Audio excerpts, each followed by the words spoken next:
Hay rizopodarios, flagelados, ciliados y esporozoarios, ¿no es cierto?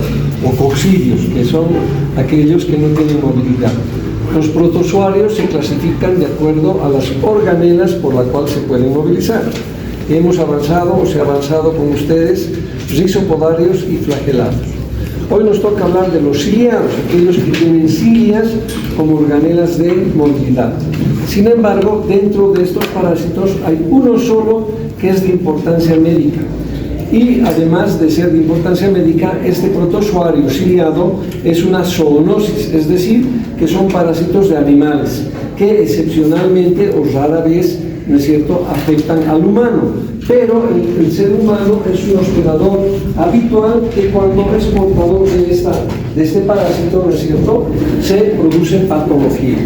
Pero entonces el nombre es Balantidium coli, el parásito Balantidium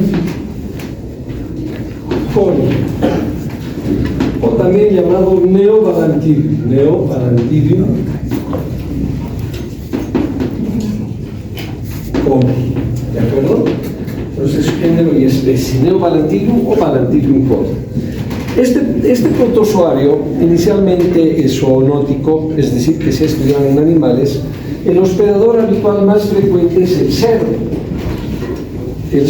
y algunos otros mamíferos como los monos, pero es más frecuente en el cerdo. Inicialmente en el cerdo se ha estudiado el Balantidium suis, ¿de acuerdo? Específicamente un ciliado de los cerdos. Posteriormente se encuentra otra especie que es el Balantidium coli, ¿no?, que se ha encontrado en intestinos del humano. Perfecto, hasta ahí. Entendido. Ahora, tanto las heces fecales por Balantidium suis o Balantidium coli, que es la más frecuente, de heces fecales de cerdo que contaminan alimentos, como las heces fecales de humanos que son portadores de Neobalantidium, son contaminantes para el ser humano y obviamente también para el cerdo. Por lo tanto, estas dos especies se los va a observar tanto en el cerdo como en el ser humano. ¿Qué formas presenta el parásito? Como todo protozoario, son unicelulares, ¿no es cierto? Y por lo tanto presentan una forma de trofozoito o vegetativa y una forma de resistencia o quiste, o la forma de resistencia, que además es la forma infectante para el ser humano o para el cerdo. Este es uno de los parásitos ciliados más grandes que parasita al ser humano. La forma de trofozoito puede llegar a medir hasta 80 a 100 micras, que es bastante grande. Y su forma de quiste está más o menos entre los 50 a 60 micras. Entonces son quistes bastante grandes, ¿de acuerdo? Es la forma de trofozoito y del quiste. ¿Cómo es la forma del trofozoito? Vamos a dibujar ahora la morfología. Balantidium significa saquito, entonces tiene la forma de un saquito. Así, ¿de acuerdo? Que en su membrana celular externa está tachonada de cilias que le dan al parásito movimientos de rotación circulares. O sea, el parásito se va moviendo, si lo vemos en movimiento al microscopio, en esta forma. ¿No es cierto? Gracias a las cilias, rota todo. Anteriormente, en la parte anterior, presenta un citostoma, una hendidura dentro del citoplasma, y ese recibe el nombre de citostoma. Viene a ser una especie de faringe o de boca del parásito que le sirve para adquirir a través de ello los alimentos. Como todo protozoario, ¿no es cierto?, va a adquirir los alimentos por fagocitosis, ¿no?, o pinocitosis en el caso de que sea líquido, pero a través de su citostoma. En la parte posterior, que es más ancha del parásito, también presenta una pequeña hendidura pequeña, poco observable, que se conoce con el nombre de citopigio, que viene a ser la parte del ano o la parte terminal, si ustedes quieren, de un sistema digestivo, no hay sistema digestivo acá, pero a través del cual, de ese orificio, a través de sus vacuolas digestivas, este parásito va a eliminar sus toxinas o todo aquello que no le sirve, ¿no es cierto? Sus desechos. Dentro del citoplasma de este parásito, característicamente se encuentra un macronúcleo que tiene la forma arriñonada, bastante grande y notorio, forma arriñonada, bastante pignótico. En la parte hendida o en la parte socavada de este riñoncito se logra observar otro núcleo, que es un micronúcleo, que tiene esta computadora. Está la computadora, pero no da aquello. A ver, voy a traer el otro. Ya, está bien. Entonces, un micronúcleo mucho más pequeño, igualmente pignótico, bien pignótico, se tiñe perfectamente con el núcleo. El macronúcleo, como es más grande y arriñonado, tiene la función vegetativa. O sea que su carga genética está encargada de hacer funcionar al parásito en cuanto a movimiento, en cuanto a digestión de alimentos, en cuanto a agresividad. ¿Ya? El macronúcleo es importante. Ese macronúcleo, por lo tanto, tiene función vegetativa. El micronúcleo tiene función reproductiva. Entonces ahí está, respecto a las características que le dan las características genéticas a este parásito, que viene a ser, por cierto, el micronúcleo. Y dentro de ello se ven bastantes vacuolas, que son vacuolas, unas digestivas, ya. Vacuolas digestivas, es decir, que están llenas de alimentos que adquiere el parásito a través de su fagocitosis. Otras son, ¿no es cierto?, vacuolas enzimáticas, es decir, este parásito tiene enzimas. Y una de las enzimas más importantes es la hialuronidasa, que lo hemos visto en algún parásito más antes, en un protozoario, que son los isopodarios y las amebas, no se olviden.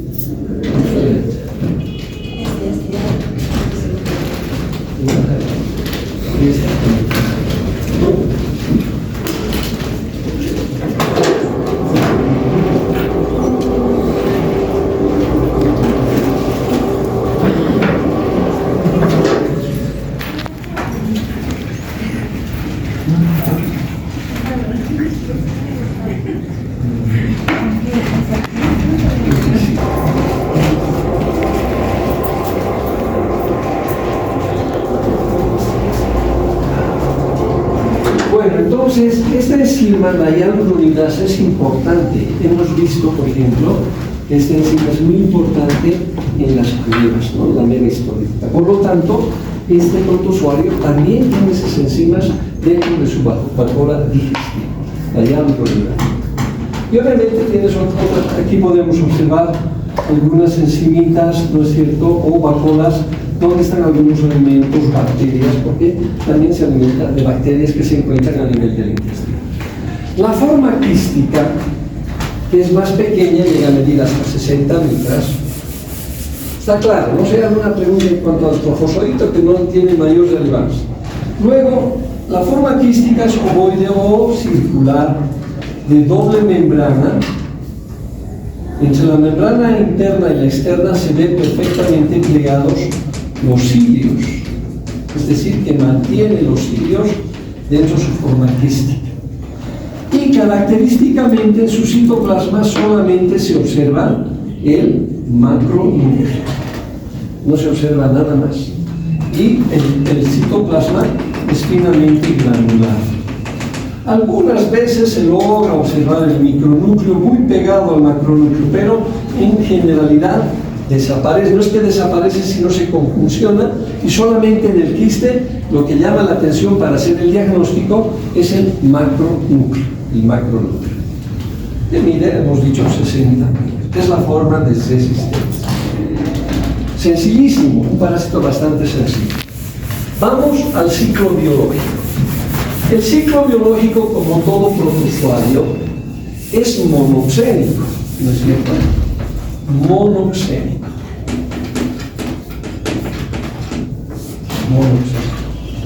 No se olviden que en los protozoarios, como son seres unicelulares pequeñitos, desde ya, cuando se forma la forma quística, ya son formas infectantes.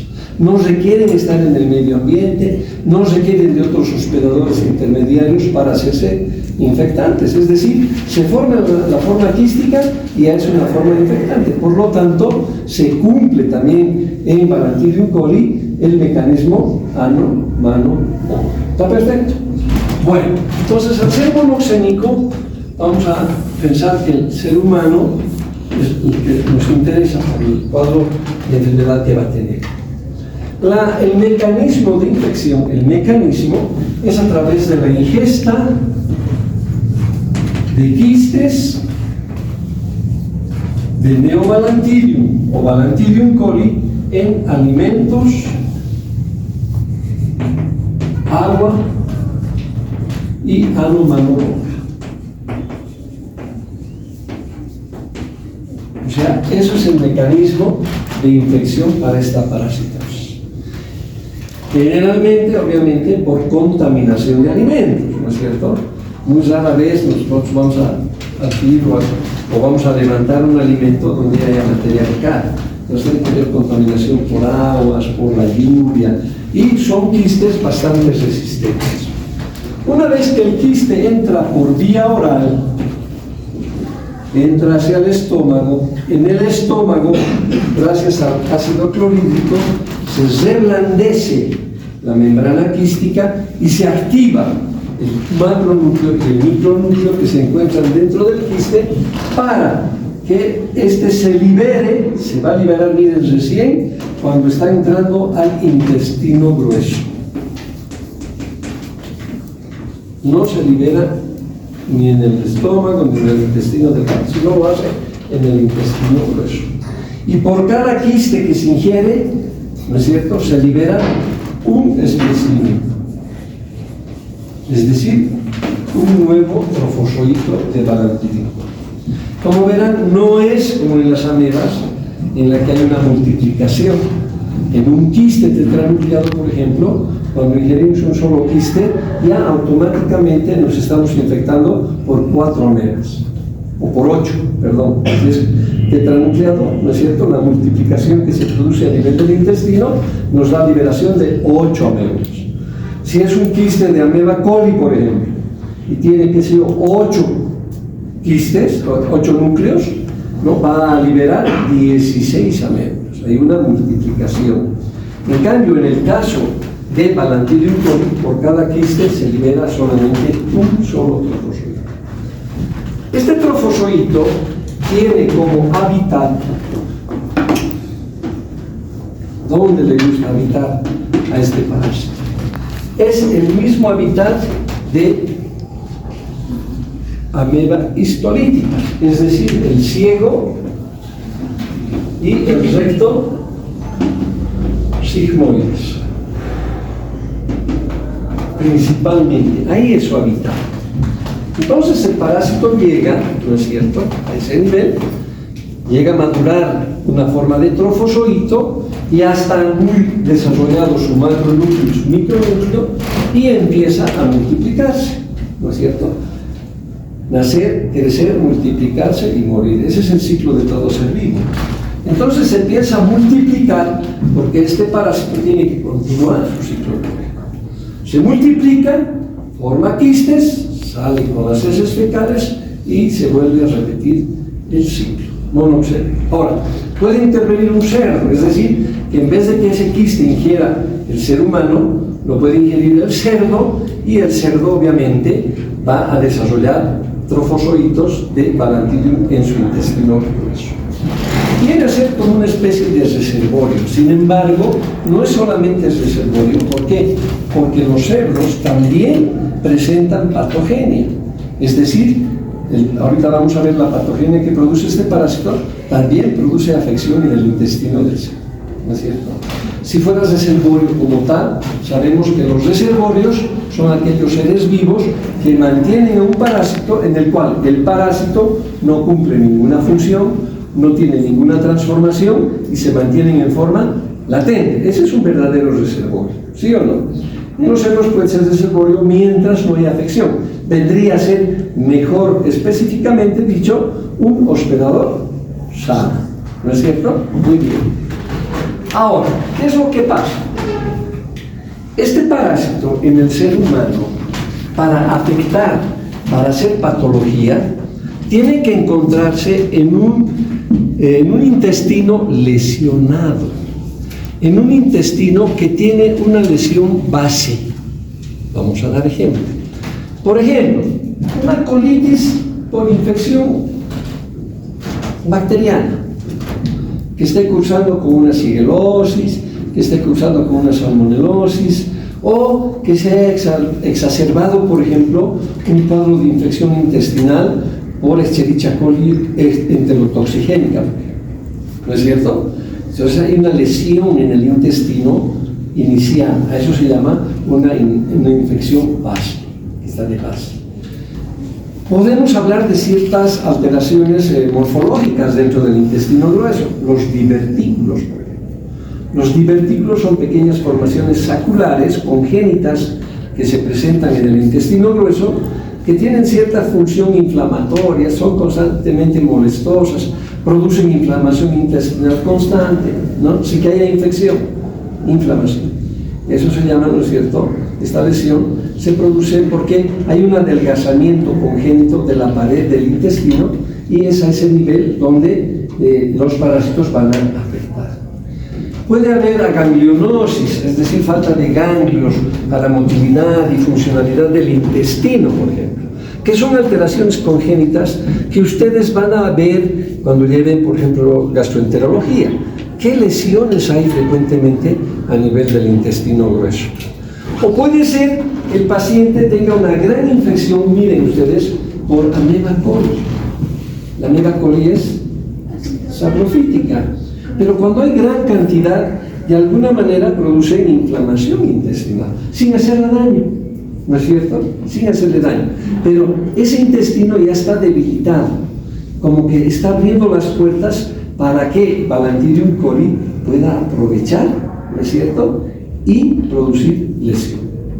Entonces, cualquier tipo de lesión o afección que esté antes de la infección de Balantidium coli va a aprovechar para hacerse patógeno. Una causa que se está viendo es, por ejemplo, la desnutrición o las bajas defensas, ¿no es cierto? Pacientes que tienen el sistema inmunodeprimido. En algunos casos se ha observado de que en estos pacientes Balantidium coli puede exacerbar su patogenia.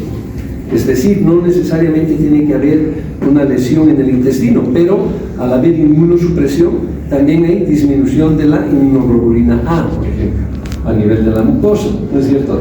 No hay defensa, y eso va a aprovechar Balantidium coli para hacerse invasivo. En la generalidad de los casos, como el ser humano es sano, no hay lesiones, no hay divertículos, no hay inflamación, nada, el paciente o la persona que es portadora de Balantidium coli viene a ser un portador sano. No hay sintomatología. Si en el examen les pregunta, ¿cuándo va a presentarse sintomatología por la presencia de Balantidium coli en un hospedador habitual? ¿Qué dirían ustedes? Cuando hay una lesión inflamatoria base, o cuando hay una lesión primaria, o cuando hay una lesión previa a la infección a nivel del intestino grueso. ¿Está claro eso? Mientras estamos sanitos, no hay ninguna lesión, nos vamos a convertir en portadores sanos. ¿Está muy bien? Está ahí clarito. Ahora, una vez que están en el hábitat, tanto en ciego como en insectos sigmoides, el parásito se multiplica como todo protozoario.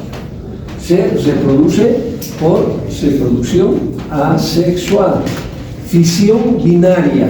En este caso lo hace por una fisión binaria transversal. Cuando era la amebita, lo hacía, ¿no es cierto?, en forma longitudinal. En el caso del Balantidium coli, ¿no es cierto?, lo hace en forma transversal. con una mitosis, ¿no es cierto?, modificada del macronúcleo y del micronúcleo. Entonces, reproducción asexual. Pero además, este parásito puede tener una variedad de reproducción sexual. Vean ustedes, es el único protozoario que tiene un tipo de reproducción sexual, ¿ya?, que se llama conjugación. Es decir, que dos parásitos se van a juntar, un parásito, un trofozoito A y un trofozoito B, a través de su citostoma, se van a ver como besándose, y van a intercambiar, ¿no es cierto?, carga genética de sus micronúcleos. Hay una meiosis, ¿no es cierto?, y de esos dos que se están conjuncionando se van a formar cuatro trofozoides por reproducción sexual, ¿no es cierto? No hay sexo, no hay diferencia sexual, no hay dimorfismo sexual, pero el hecho de que se conjuncionen, el hecho de que intercambien carga genética y lo hagan a través de la meiosis, es una reproducción sexual, son gametos. Por lo tanto, esa reproducción sexual, ¿no es cierto?, se denomina conjugación. Y ese es el mecanismo también por el cual la gran multiplicación de Balantidium coli en un hospedador. Y va a ser mayor, obviamente, cuando el paciente tiene una lesión de base. Porque el parásito, podríamos decir entre comillas, porque no es así, ¿no?, sino podríamos decir que en cierto grado viene a ser un parásito oportunista, ¿no?, porque está aprovechando la oportunidad de invadir. Ahora bien, este parásito va a afectar la mucosa intestinal cuando va a ocasionar patogenia, ya sea porque el intestino tiene una capa muy delgada o está levemente inflamada. El parásito, por aquí, ¿no es cierto?, ahí están los trofozoides. Entonces, como hay una lesioncita o un proceso inflamatorio, el parásito, gracias a sus cilias y ese movimiento rotatorio que tiene, va a empezar a separar las células. Las va a separar. Pero para que las células se desprendan unas de otras, ustedes saben que las células están unidas por un cemento, ¿no es cierto?, los desmoides, los desmosomas. Entonces, esos desmosomas van a ser debilitados, si ustedes quieren, por la hialuronidasa. Por lo tanto, tiene una acción patógena enzimática, importante, la más importante, coadyuvada por la rotación de los cilios y por la rotación del citoplasma del parásito, con una acción mecánica, ¿no?, mecánica. Entonces va destruyendo la mucosa. Vean ustedes, destruye la mucosa. Acá hay microvasos, hay moco. Entonces, si hay vasos y hay moco, la presencia de sangre y moco, ¿con qué nombre se conoce? Muy bien. Por lo tanto, este parásito es capaz de producir disentería. Una gran colitis. ¿Se dan cuenta? Y además, como ahí ya el parásito está haciéndose invasivo, puede llegar a colonizar todo el intestino grueso. Que no se olviden que los extremos son su hábitat, ¿es cierto?, como decir La Paz y Cochabamba. Pero intermedio, en todo ese camino, Balantidium coli va a ir a lesionar todo el intestino y puede producir úlceras. ¿Se acuerdan qué características tenían las úlceras de las amebas? En cuello de botella o en botón de camisa.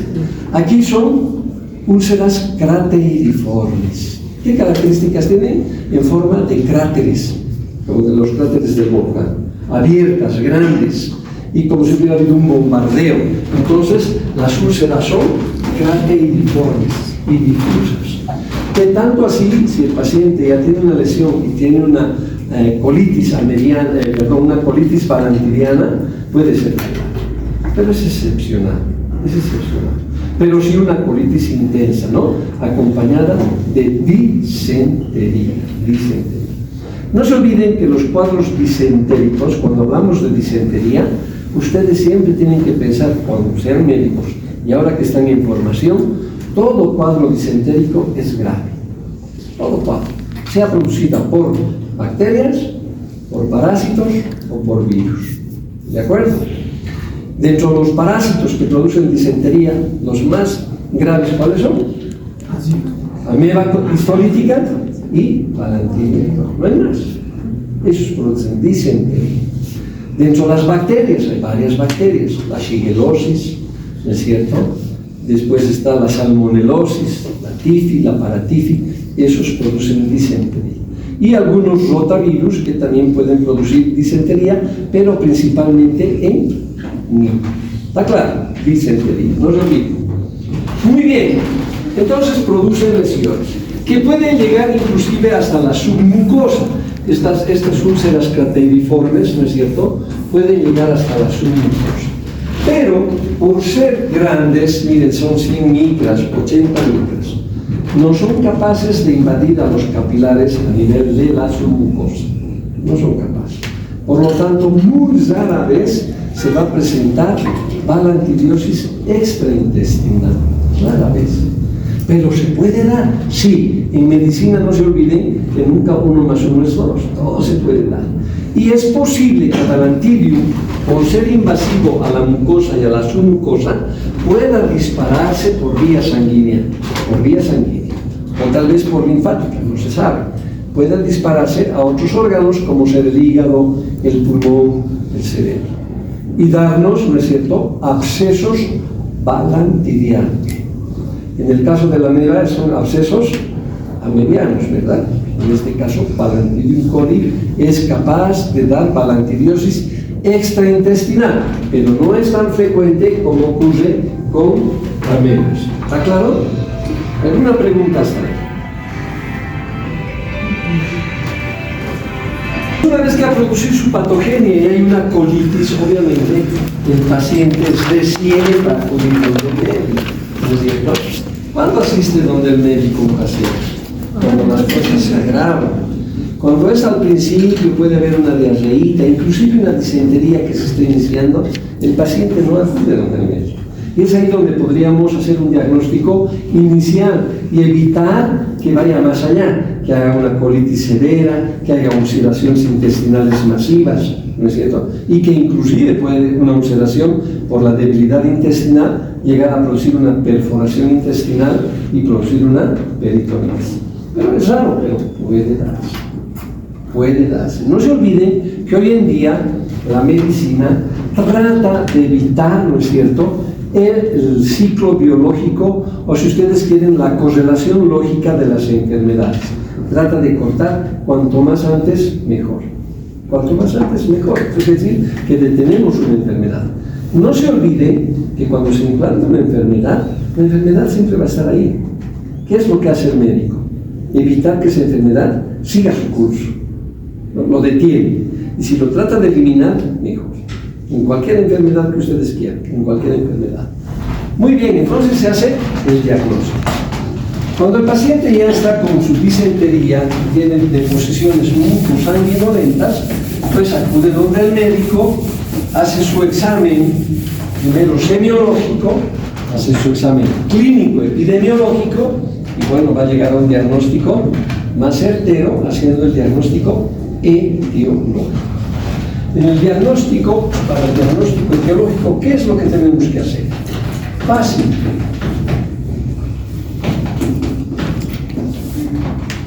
Un examen compro para esencial. ¿Qué vamos a encontrar ahí? ¿O trofoscoitos o quistes? Dependiendo la severidad que tiene esa disentería, ¿no es cierto? Porque no se olviden que el cuadro, cuando hay un cuadro intestinal, siempre va acompañado de diarrea, estreñimiento, diarrea, es cíclico, ¿no? Hay estreñimiento cuando el parásito deja de multiplicarse o está en multiplicación y no está causando lesión. Cuando está causando lesión es aguda, quiere decir que vamos a encontrar la forma del trofozoide. No se olviden, esto es básico en diagnóstico, estos triángulos. Estas son heces formadas, o sea, no están tan líquidas ni disentéricas. Y estas son heces disentéricas. Este cuadro, ¿de acuerdo? Entonces, en heces formadas, ¿qué es lo que vamos a encontrar en mayor cantidad? Miren este texto. En mayor cantidad, ¿qué vamos a encontrar? Muy bien. ¿Y en menor?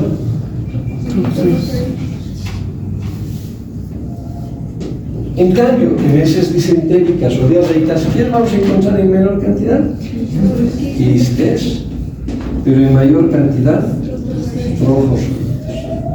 O sea, que para hacer el diagnóstico etiológico de lo que queremos realmente, tenemos que tener exactamente el momento en el que se encuentra el paciente en su patogenia, en etapa aguda. La etapa aguda es la disentería.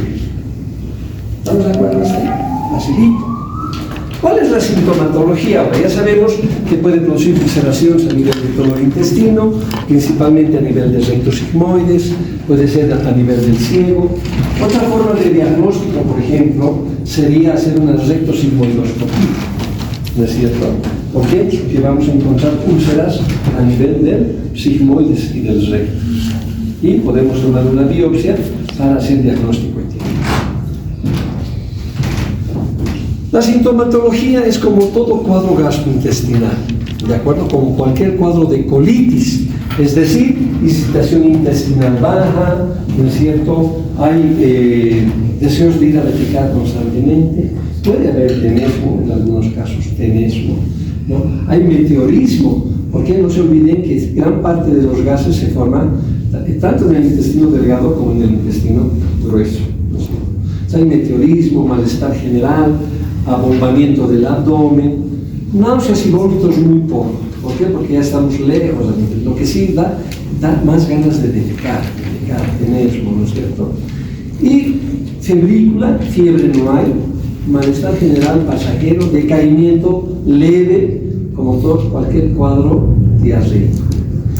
O como cualquier cuadro disentérico, pero de los buenos, porque la disentería, tanto mediana como la bacteriana, en comparación con una disentería bacteriana, por ejemplo, obviamente la bacteriana es más intensa, tiene fiebre, malestar general, el paciente se decae, pierde fuerzas, pierde interés en la bacteriana.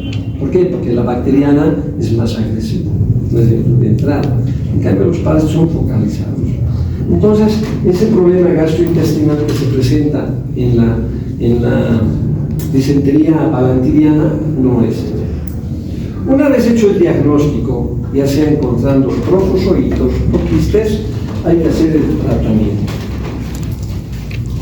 Muy bien. ¿Está claro hasta ahí, chicos? ¿Alguna duda o pregunta?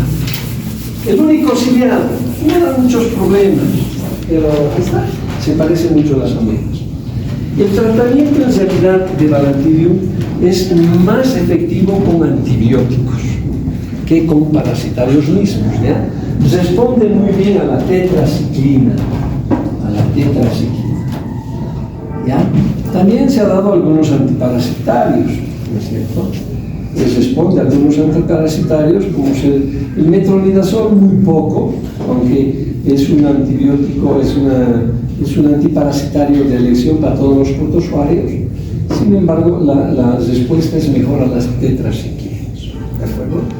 Dar hidratación al paciente, mejorar la alimentación, tiene que ser siempre blanda para no necesitar ese intestino grueso, no tenga que absorber mucho líquido, hacer que descanse el intestino. Muy bien. Ahora, vamos a ver un poquito la severidad del cuadro, ¿ya? Si ustedes se dan cuenta y van a ver en el transcurso de su vida profesional, van a encontrar muy pocos casos de balantidiosis, muy pocos casos. ¿Cuál crees que sea la razón? Importante, ya lo he dicho en la clase. Y eso es importante que saquen de esta clase.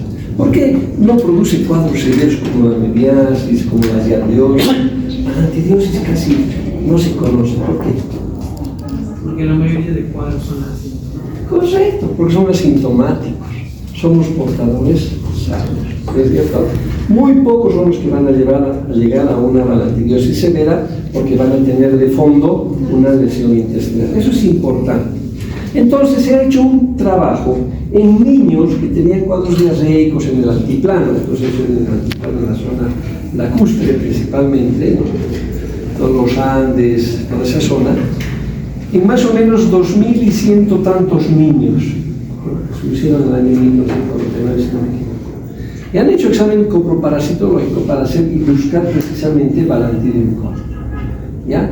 De esos 2.000 y tantos niños han encontrado solamente 24, 26 casos que eran portadores de Balantidium coli, pero sin mayor sintomatología, y eran niños. Claro, los niños, ¿por qué? Porque los niños están siempre en contacto con la tierra, ¿no? Menos higiene, mano, ¿se dan cuenta? Y se ha encontrado ese porcentaje de 22 a 26 en el 2000, nos da un porcentaje más o menos de esa población de 1.2, 1.5%. O sea, quiere decir que la incidencia es baja, ¿ya? Ahora, ¿dónde tenemos mayor probabilidad de encontrar balantidiosis? Buscando, no sintomáticos, solamente buscando en los lugares donde hay criaderos de cerdo, porque el cerdo es un hospedador habitual, no es habitual. Es como la toxoplasmosis. Gato siempre va a tener su parásito, ¿no es cierto? Es exactamente lo mismo. Cerdo, Balantidium coli, no se olviden de eso. Entonces, esa incidencia que es tan baja hace que la clínica no se presente precisamente porque la gran mayoría somos portadores sanos. Por eso no se hace estudio, no hay... Y los casos de digamos, disentería, hay que investigar, porque la gran mayoría de esos cuadros disentéricos o son por bacterias o son por amebas. Amebiasis es frecuente también, no se olviden. ¿Ya? Pero Balantidium coli está lejos porque su incidencia es baja. ¿De acuerdo? ¿Cuál sería la profilaxis? ¿No es cierto?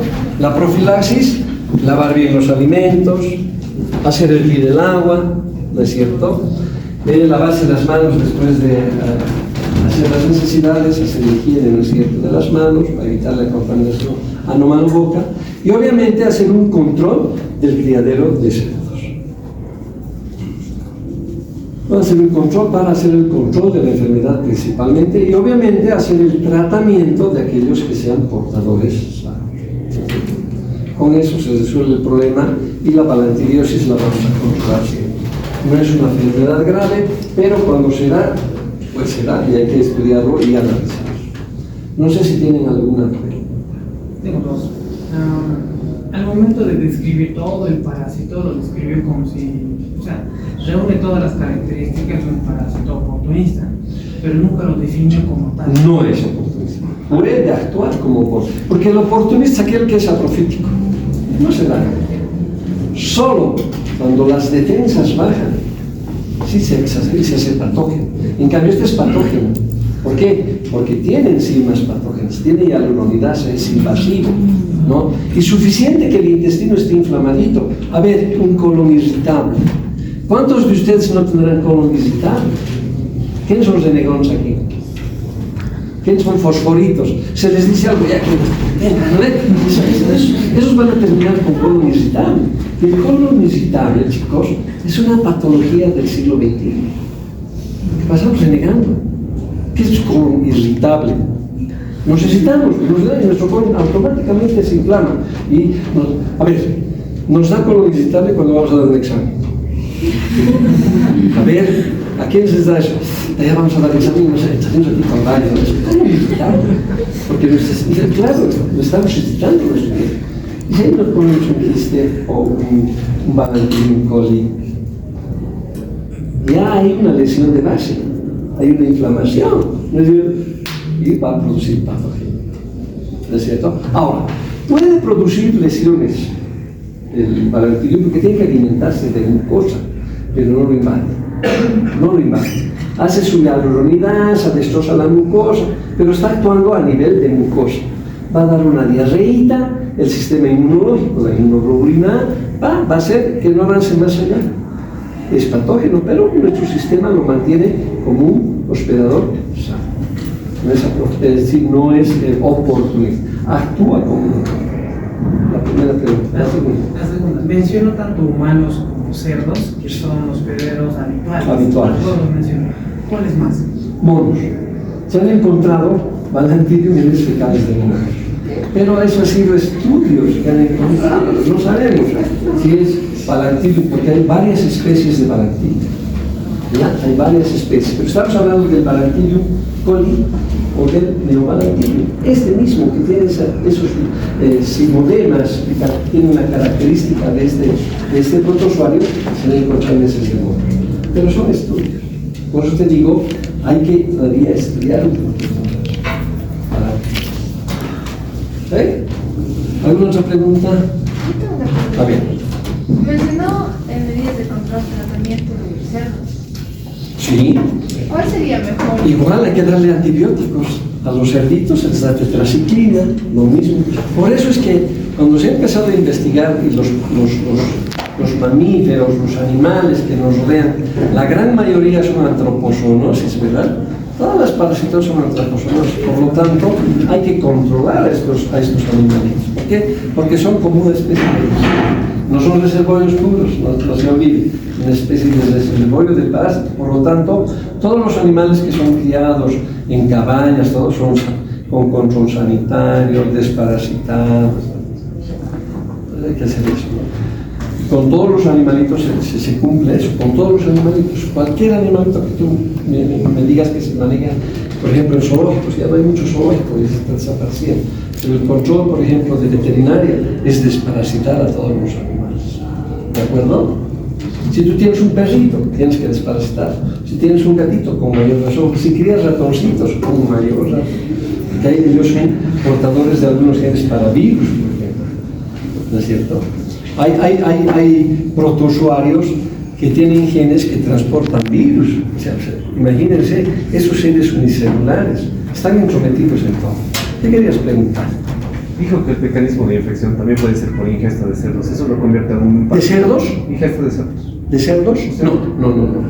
Vos puedes comer el cerdo que quieras, mientras no comas los quistes que están en la materia fecal, no te vas a infectar. El cerdo como tal no es una fuente no es un mecanismo de infección. O sea, la ingesta de carne de cerdo no es un mecanismo. La ingesta de materia fecal de heces que hayan contaminado, heces de cerdo que hayan contaminado los alimentos, heces de cerdo. Ya. Muy bien. ¿Alguna otra pregunta? Balantidium es bien facilito, es bien bonito ese parte, es más sencillo que entender. Cuando hemos visto en ameba, que así bien complejo, ¿no es cierto? Cómo se multiplica, cómo entra, cómo invade, cómo se va por los vasos. Si hemos entendido ese ciclo, el resto es pan comido. Las próximas clases va a ser isospora, por ejemplo, ya vamos a entrar a coccidios, que son aquellos parásitos que se mueven muy poco, no tienen organelas de motilidad, se mueven muy poquito. Pero ¿cuál es la peculiaridad de estos parásitos? Que tienden a ser intracelulares.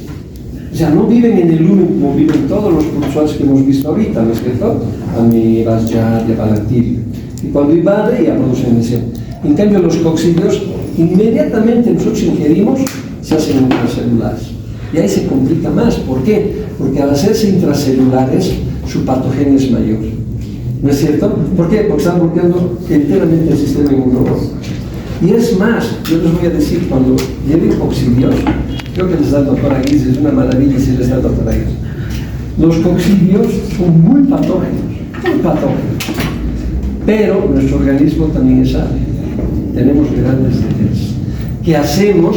Que la infección por coccidios sean infecciones del viajero, que así se llama, ¿no? Infecciones del viajero. ¿Qué quiere decir infección del viajero? Cuando nosotros viajamos a un país y cambiamos de comida, nos da soltura, y posiblemente sea por contaminación bacteriana o contaminación de parásitos, pero es pasajero, no necesitamos ir donde el médico.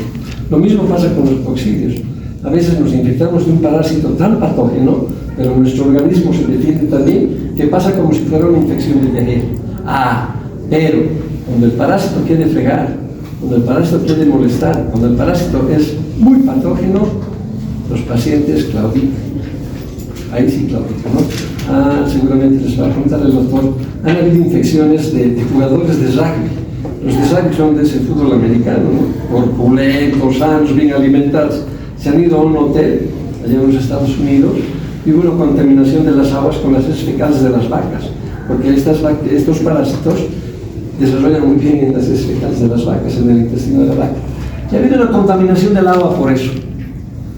No sé cuántos jugadores eran, creo que eran 12 o 20. Los 20 cayeron con isoscoliasis o con otros problemas, ¿no? Y estaban con diarrea, estaban deshidratados, semejantes jugadores. Se dan cuenta.